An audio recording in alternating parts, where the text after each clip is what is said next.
Hi guys, it's Ouch110. How's everyone doing? Good, I hope.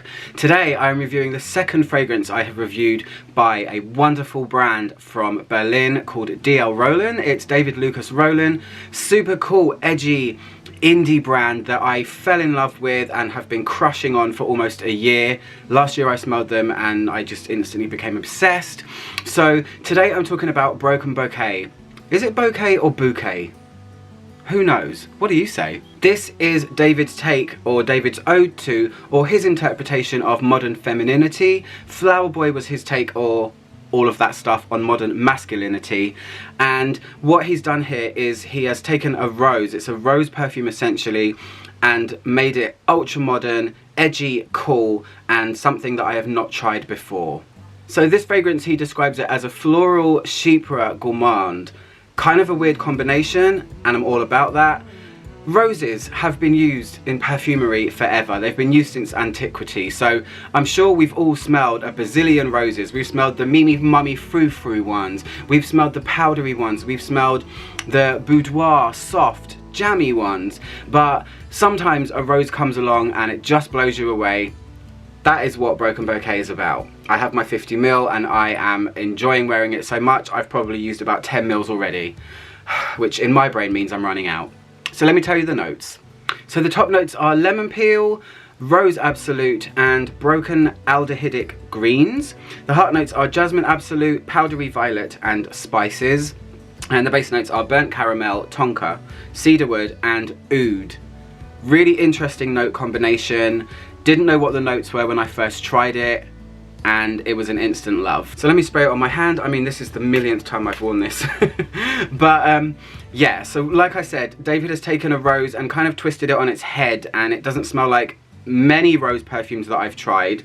I won't say any because there is one that I felt uses rose in a similar way, but it's definitely different. It's another rose perfume that has caramel in it.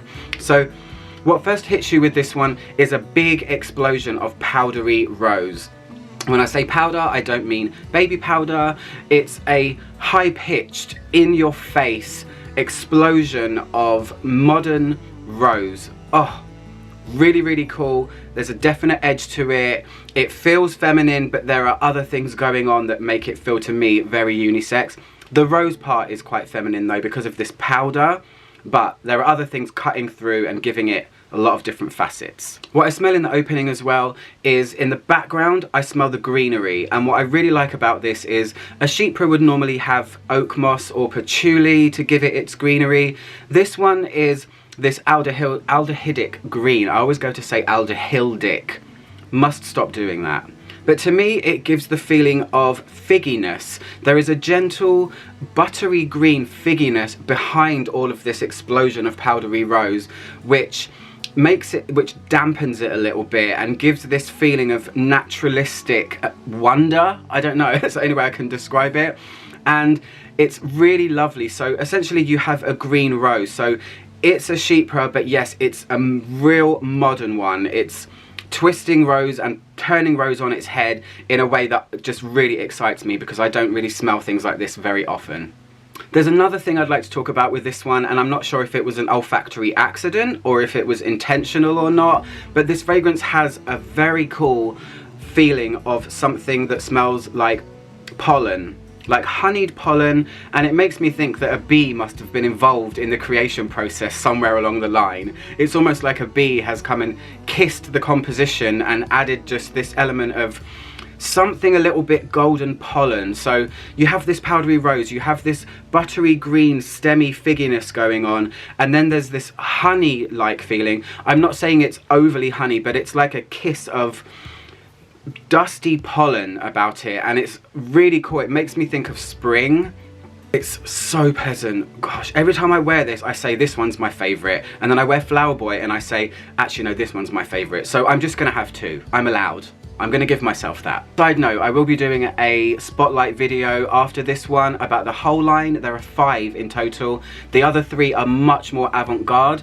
All of them have an edge, but Flower Boy and Broken Bouquet are the ones that are a little bit more approachable, even though they're not usual by any means. So let's talk about the Gourmand Element and the oud as well, because looking at the note list, if you're someone like me that sees oud and goes, oh, I don't like oud, but secretly you kind of do, don't be put off if you think this is going to be a full-on gourmand or that it's going to be a full-on oud, because the way that they are placed in this perfume, when it gets to the very dry stages, which is a long time after, it's about 4 or 5 hours after when I start to feel the base notes, the gourmand is a touch. It never feels obviously like caramel. When I first smelled this, I would never have picked out that this was caramel or anything gourmand, but when you wear it and you get used to it a little bit more, there is something gourmand that adds to the fragrance, but it isn't a statement of I smell like burnt caramel. It never steps into full-on gourmand territory. It's just an element, and that makes me very happy because I'm not a gourmand fan. The oud here as well, when this is very dry,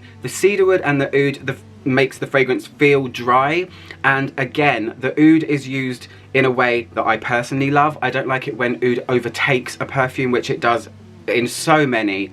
In here, it's an accent of the base, and it's not mushroomy or earthy. It's just got that little bit of sharpness, that little bit of exoticness that oud gives, that bit of intensely woodiness that oud gives to a fragrance without being intense, if that makes any sense at all.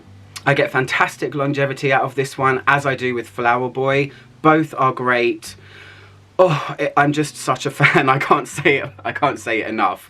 I've wanted to talk about this brand for a year, so here I am, guys. Anyway, guys, that is my review of Broken Bouquet. Gorgeous fragrance from David Lucas Roelen from Berlin. Oh, go and check him out. I'll put his link to his website below. He sells sample sets, he sells travel sprays, all of that jazz. Anyway, for now, I'm Ouch Mono, trying to make the world smell better, one video at a time. I'll see you guys soon. Goodbye.